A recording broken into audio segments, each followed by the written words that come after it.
Buenas tardes, amigos y hermanos. Entramos en una breve disertación que le pondré por nombre El Dios que adoramos.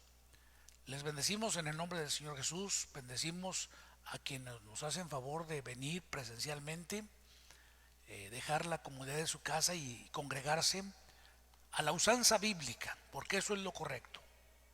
Qué bueno por los que están en casa, Dios les bendiga, pero les digo de pasada, no es lo bíblico. Lo bíblico y lo correcto es congregarse. Es ahí donde envía Jehová bendición y vida eterna, según el Salmo 133 y otros pasajes de la Biblia. Es ahí, en medio de las alabanzas de su pueblo, donde Dios opera y habita.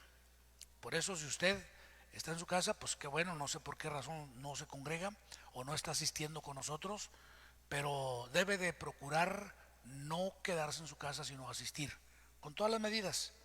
Si quiere, traiga su cinta de medir y con todas las medidas véngase para acá, ¿verdad? Para que esté con nosotros. Nosotros también traeremos nuestra cinta y nos medimos. Muy bien, el Dios que adoramos. ¿Quién es el Dios que adoramos nosotros? Cuando los cristianos, o cuando los gentiles, si iba a decir eso y creo que es correcto, se empezaron a convertir, los judíos se encontraron ante un problema, los judíos conversos, obviamente, y hacen la pregunta: ¿qué haremos con los gentiles que se convierten?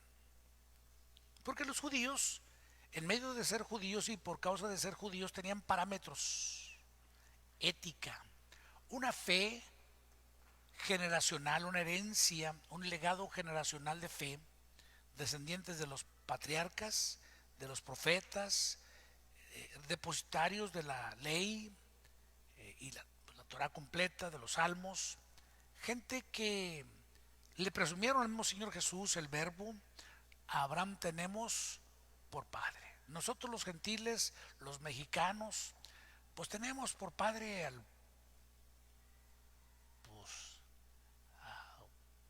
Huitzilopochtli y a otros de acá del México, a Quetzalcóatl, los dioses territoriales de este México nuestro. Los ecuatorianos que me están viendo ahorita, pues tienen otros ancestros y su cultura tenía otros dioses también. Todavía entre mis amigos y hermanos preciosos del grupo étnico de los quichuas, descendientes de los incas, y los quechuas de Perú, pues también tenían sus dioses territoriales.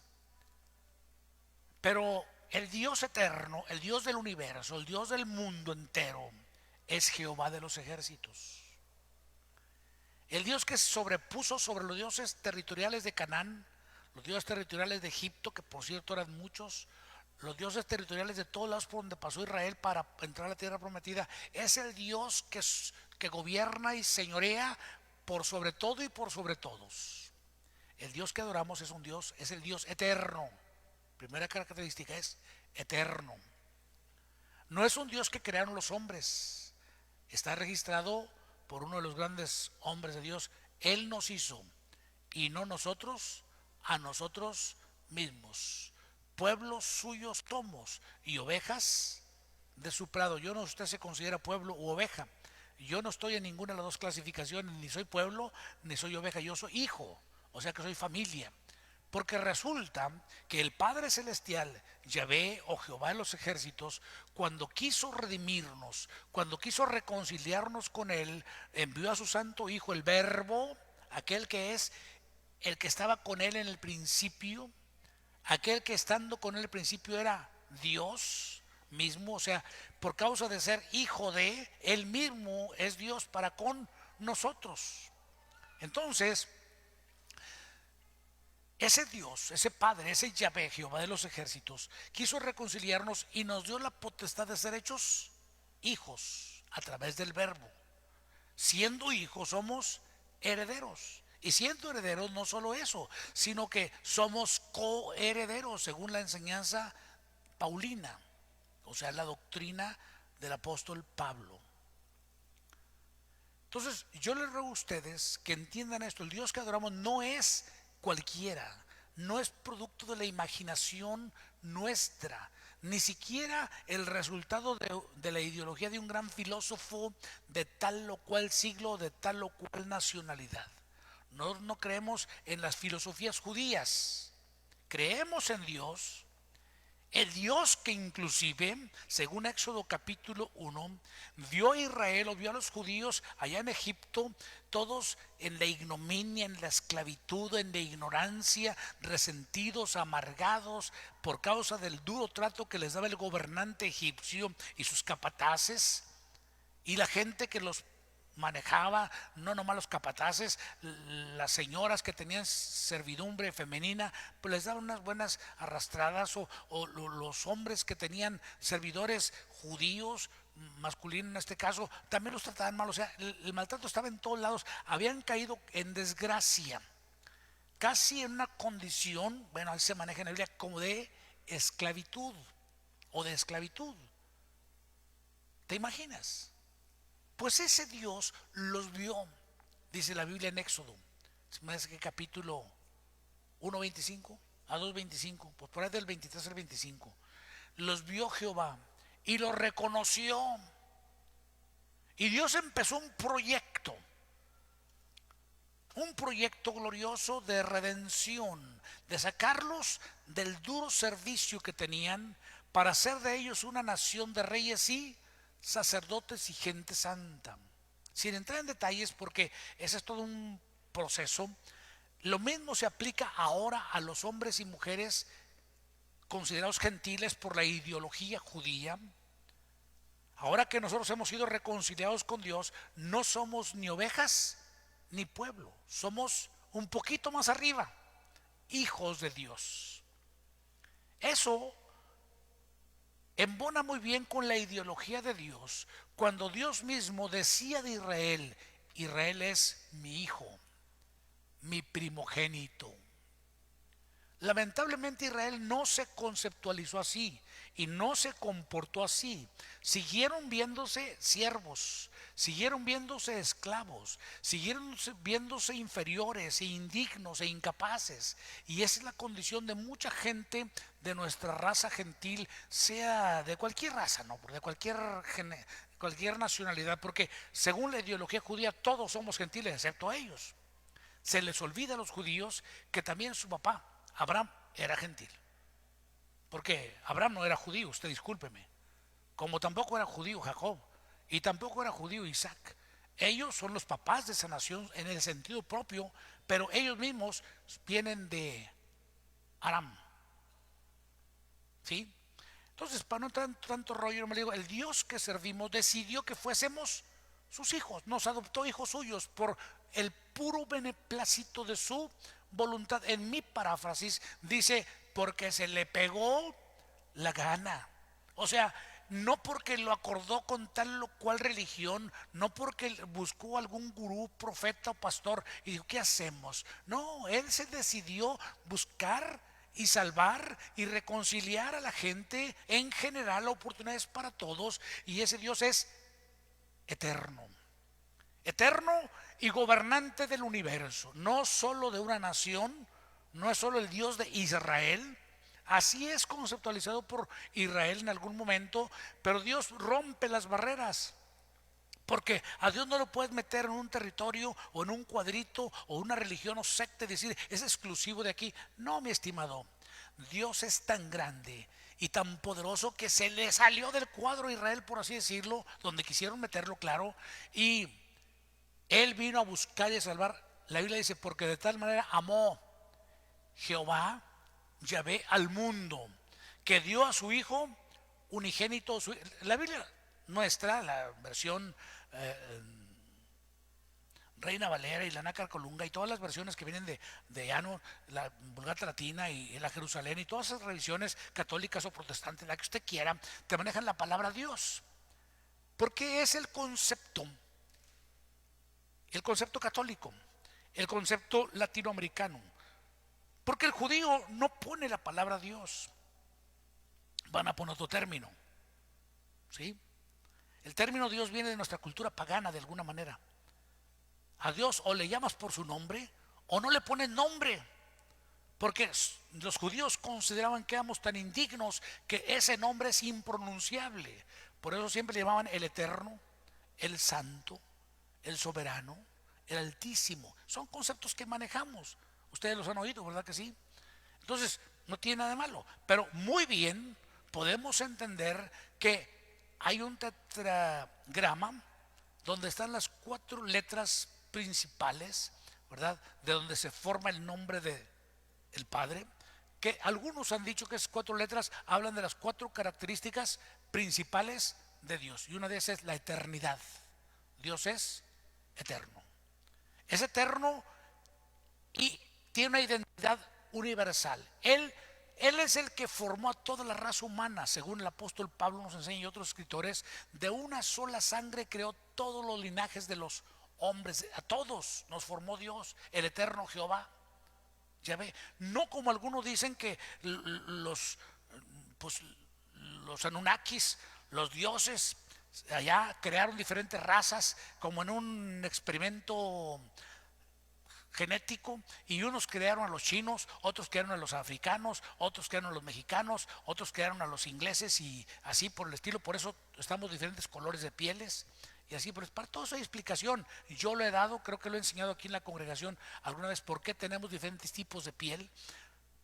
Tiene que ver mucho con otras cuestiones que no voy a explicar porque tengo menos de 15 minutos ya para acabar este sermón, pero les digo, no es cuestión de simplismo ni ignorancias, es cuestión de entender que hay un solo creador de todos, de una sola sangre hizo todos los linajes de la tierra.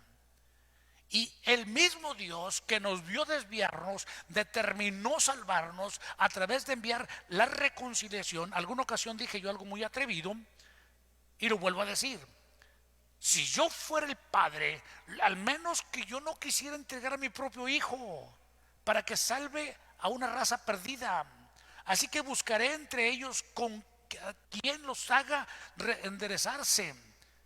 Y Dios buscó la manera de llegar a la raza humana de una y de muchas maneras.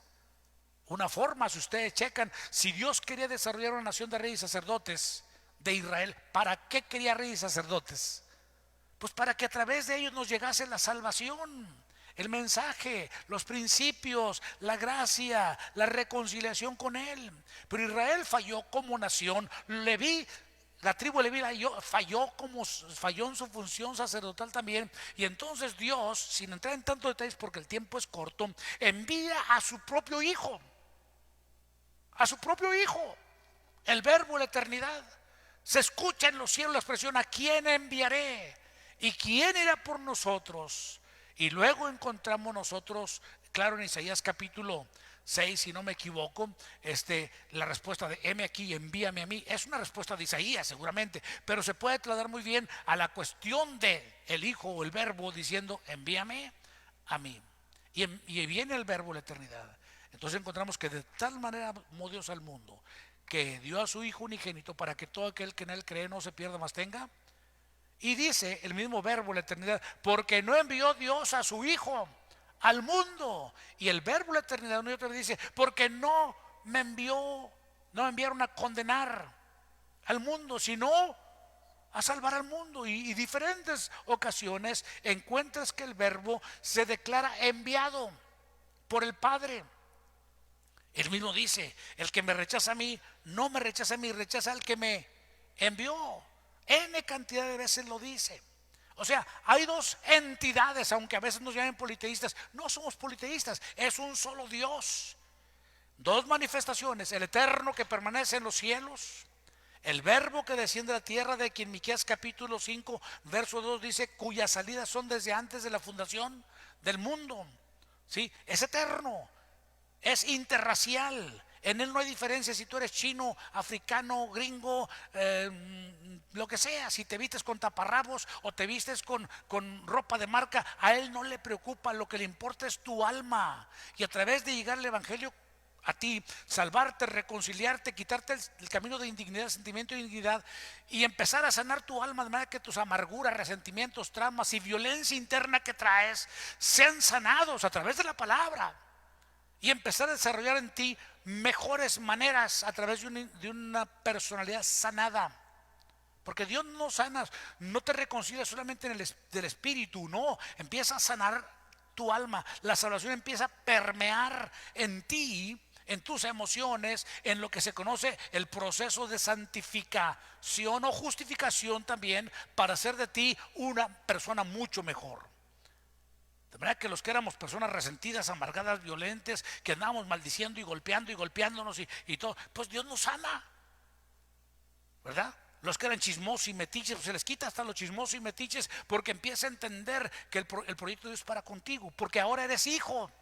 Y como hijo tienes que tener maneras de a quien representas. Y ahora representas a Dios, el Padre, a Yahvé, a Jehová. O sea, fíjate que a qué nivel nos dio el Padre. Ya no eres el borrego, ni eres un más del montón, no eres ni oveja ni pueblo, eres hijo. Tienes identidad y tienes nombre. ¿Te da gusto saber eso? Que ahora tienes ¿qué? Identidad y tienes nombre. Y tienes propósito. Y tienes origen. Y tienes destino. El Dios que servimos es eterno. Es santo. Es santo. Solamente hablaré de 4 de las características divinas, de las principales. Es santo. ¿Sí? Si me alcanza el tiempo y si no, con 3. Total. Entonces es santo, no es un Dios malo, promotor del pecado,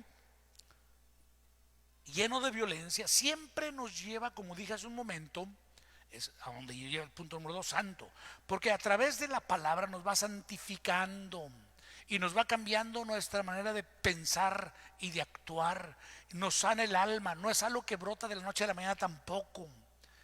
Va sanándonos el alma, va sanándonos las heridas internas que traemos, va permeando la palabra y el espíritu en nosotros, al grado que a través de la sanidad interior empezamos a reconciliarnos interiormente con nosotros, luego con los del círculo más cercano. No es posible que el hermano odie al hermano, la hermana odie a la hermana, que el cónyuge odie al cónyuge. No, mi hermano, pueden haber eventos malos, porque yo te garantizo que los habrán. Somos personas. Pero aún en eventos malos tendremos la madurez de sanar y de estar sanos y de ver de la mejor manera a las personas que de otra manera veríamos mal y los tendríamos por enemigos y buscaríamos la forma de dañarlos. Una expresión mía, cuando creo que se lo dije a uno de mis hijos: no pienses que estoy enojado. Mientras yo estoy hablando, estoy en paz. Cuando me quedo callado, estoy pensando cómo hacerte daño. Cuídate de que me quede callado, porque entonces tienes problemas. Mientras te esté corrigiendo, estamos en paz, estoy bien. Entonces, pero Dios nos va sanando al grado que no vemos a la gente como sus enemigos, a la familia como enemigos, ya no. Pero cuando hay gente que no está en Cristo, hasta entre la familia hay enemistades y violencias. Están viendo la forma de cómo hacerse daño, hasta entre familias. Entonces, Dios es santo. Isaías en el capítulo 6 lo registra, cuando vio esa gran visión que tuvo y vio ángeles que volaban sobre el trono celestial, y yo creo que sobre la cabeza del Padre mismo, allá diciendo: santo, santo, santo, Yahvé de los ejércitos, Jehová de los ejércitos. Todas las composiciones tiene que entender usted. Isaías era judío, entonces tiene su conceptualización. Nosotros pues ni soldados somos. ¿Cómo vamos a pensar en Jehová como Jehová de los ejércitos? No andamos en la batalla, ni somos guerrilleros, ni nada, ¿verdad? Nosotros adoramos al que habita en las alabanzas de su pueblo, porque somos adoradores. Adoramos a un Dios que es, el Dios que es santo.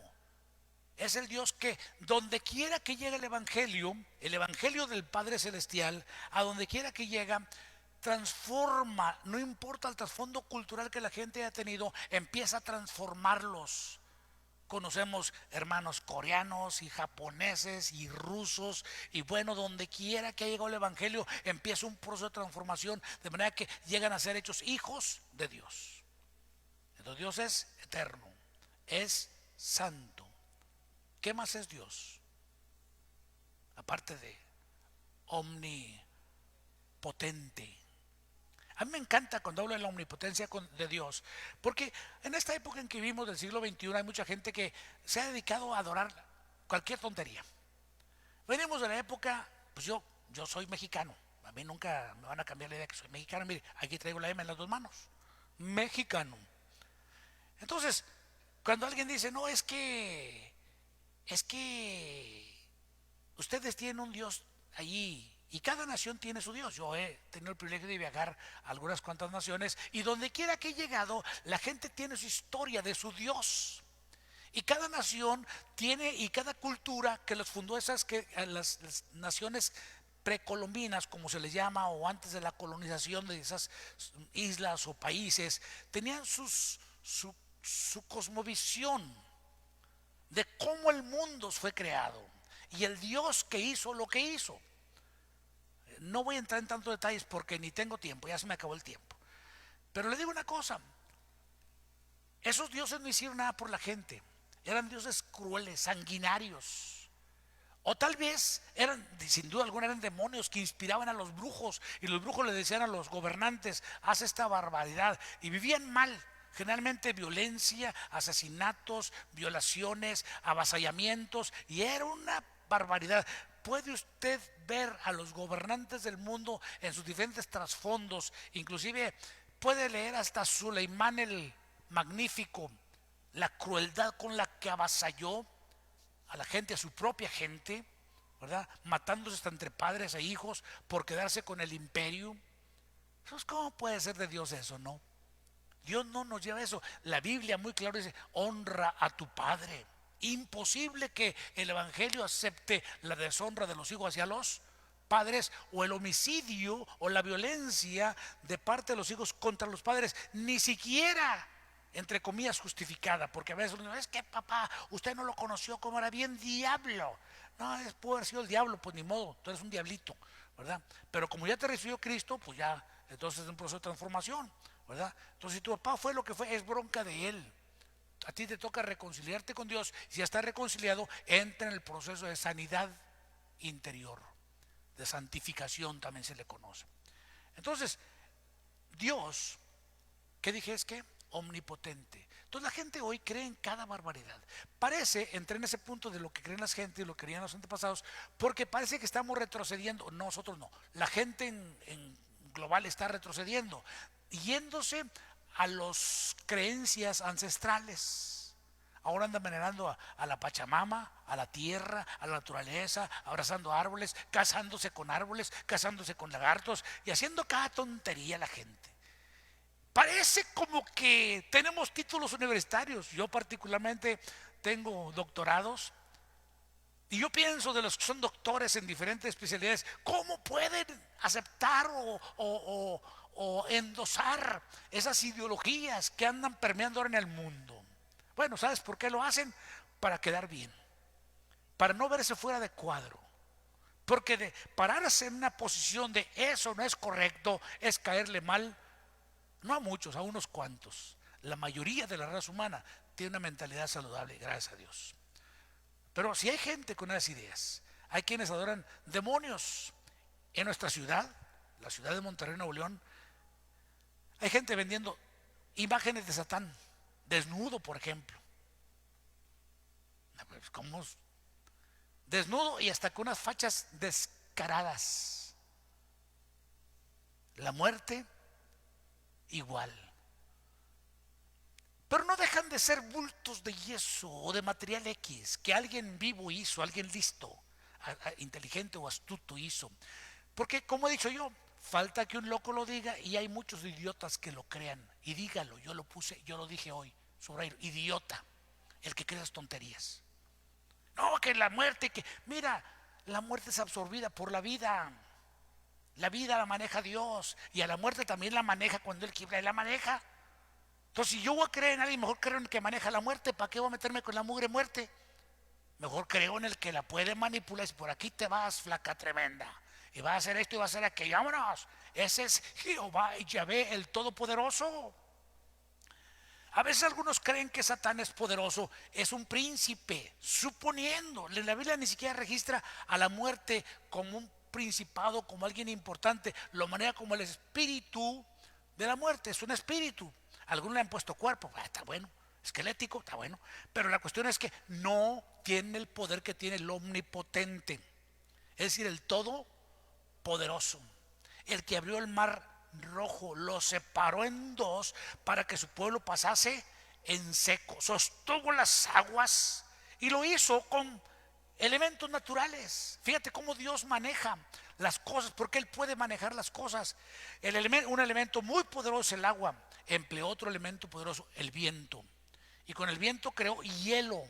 No lo dice la Biblia, pero yo lo estoy diciendo. Hielo, muros de hielo que detuvieron las aguas, porque toda la noche sopló un viento del norte. Así dice la Biblia. ¿Y qué crees que significa viento del norte? Viento frío, viento del Ártico. Entonces, ese Dios todopoderoso hace cosas soberanas usando los elementos que Él puede manejar. En nuestra nación tenían dioses para todo: el dios de la lluvia, el dios del viento, el dios del trueno, y así están en África igual. Tienen dioses para cada cosa, en cada tribu, en cada etnia. Así están también en Ecuador, y todas las tribus y las gentes que siguen creyendo las cosas, pues siguen creyendo que los elementos de los cielos son manejados por potencias. El que maneja todo se llama Jehová, o el que estableció todo. Para concluir, es tan omnipotente, no que Él siga manejando todo, sino que creó todo de manera que los elementos naturales se manejan conforme los diseños que Él les estableció desde el principio. Les voy a hacer un ejemplo y con esto concluyo. Por favor, si les sigo, me levantan la mano. ¿Estamos de acuerdo? Mi hijo Xavier me decía: papá, ¿y las montañas cómo se crearon, papá? Le dije: mira, hijo, las montañas son resultado del choque de las placas tectónicas. Las placas tectónicas son grandes dimensiones territoriales de tierra que se mueven. La tierra no es una pelota totalmente. Tiene un núcleo y luego tiene elementos de lava y luego tiene otras cuestiones y luego tiene agua, y sobre todo eso se mueve otras capas superiores que se le conoce como placas tectónicas. Cuando chocan, en esos choques surgen los picos montañosos. Cada cadena montañosa y cada montaña es el resultado de esos choques, de esos roces entre las montañas. De ya no ha habido, también se han formado de las erupciones volcánicas. Hay montañas que son resultado de eso, de erupciones volcánicas. ¿Quién les puso todo eso? ¿Quién creó ese planeta así, de esa manera? Dios. Él creó las estaciones, por eso tenemos frío, calor, vientos, y hay temporadas para cada cosa, porque Él lo creó. Él estableció parámetros bajo los que se gobierna un ecosistema, el ecosistema de nuestro planeta. No es que Dios siga operando todo, es que Él estableció todo y todo se mueve conforme Él lo diseñó, así de ese tamaño. Entonces, con esto concluyo. Dios es santo y nos ama con amor eterno, y Él quiere que caminemos en su camino de santidad y no nos va a abandonar a nosotros, pues está escrito que sería llamado camino de santidad y Él mismo estará con ellos. Isaías 35, Dios va a estar contigo, no tengas miedo. Yo tengo 44 años aproximadamente en este camino y doy gracias a Dios que nunca me he abandonado, en el sentido propio de que aunque yo no serviría para este camino y mucho menos para ser pastor o ministro, Él ha estado conmigo, por eso me he equivocado menos. Bendito sea Dios, porque Él ha prometido estar con nosotros. Si no, imposible ser o conducirme como un hijo de Dios. Yo venía como hijo del diablo prácticamente, marcado con las marcas del odio, del resentimiento, del abandono, los traumas de la violencia generacionales, descendiente de brujos y santeros. Pero Dios en su misericordia metió la mano a lo más sucio y de lo más apestoso del lodo me sacó a mí. y me redimió, me puso nombre y empezó un proceso de liberación y santificación. Y ahorita voy en este proceso. Yo espero que soy mucho mejor. Yo me he analizado y hay gente que me ha visto y dice, es que tú no eres igual que antes. Y qué bueno que no soy igual que antes. Creo que soy mucho mejor, hasta como persona. ¿Por qué? Porque estoy en el proceso de ser hecho hijo de Dios. ¿Sí? Entonces, Dios es santo. Dios, ¿qué más dije que es? Eterno. Porque este camino es de eternidad, no es un camino temporal. Todas las religiones y sistemas te hablan inclusive de desarrollar ciudadanos buenos, aquí para la vida temporal. No, mi estimado. El Evangelio produce hombres y mujeres superiores a sus sentimientos y produce buenos ciudadanos para el presente, pero también desarrolla ciudadanos para la eternidad. Eso es lo glorioso. Si en este evangelio solamente estuviésemos trabajando para producir ciudadanos buenos para el país, hermanos, seríamos títeres de los gobernantes, porque trabajaríamos de acuerdo a como le conviniese al que está en turno. Pero muchas veces los ministros hemos sido perseguidos porque no nos cuadramos ni jugamos el juego de ellos. Nosotros predicamos el evangelio y nuestro compromiso es con Dios, el Padre Celestial, y nuestro proyecto es producir ciudadanos de los cielos. Por eso a veces, marcando la línea y la pauta del evangelio, somos de alguna manera contracorriente de la cultura presente, porque tenemos que caminar en los parámetros de la santidad de Dios. Lo bueno que Dios no nos deja, y este evangelio es eterno, no solo es para que seas bueno aquí, es un resultado, una consecuencia de esa redención. No eres bueno para ser salvo, eres bueno porque eres salvo, porque estás en el proceso de transformación, de santificación, de liberación, para ser llamado a la presencia del Padre algún día, si es que no llegas al arrebatamiento, y algún día ser despertado en gloria para la gloria eterna. ¿Sí? El tercer característica que dije era, ¿cuál? Omnipotente. Me encanta cuando hablo de mi Padre Celestial. ¿Quién se le atraviesa a Él? Nada ni nadie. Poderosísimo. Así que yo te invito a ti a que camines en relación con el Padre Celestial, con ese Padre que te ama con amor eterno, y que aunque parece que no existe, porque a veces la gente vive como si Dios no existiera, y yo he dicho algunas veces, Dios tiene esa habilidad de pasar por desapercibido, pero siempre está presente. No pienses que no te ve, no pienses que no está atento a lo que tú haces. Tiene sus sistemas, como dije hace rato, la cuestión de cómo se mueve la tierra y las leyes y parámetros que él estableció. Así también estableció parámetros para la raza humana y está atento a todo lo que sucede. Aunque tú pienses que no vales y que no sirves y que Dios no toma en cuenta, claro que Dios toma en cuenta y te ama con amor eterno, y Él quiere estar contigo. Por eso no tengas miedo a recibirle como Señor. Congrégate para ser transformado y a través de la palabra ser santificado y alcanzar el proyecto de Dios para esta vida y la venidera. Te bendigo en el nombre poderoso de Jesucristo. Amén.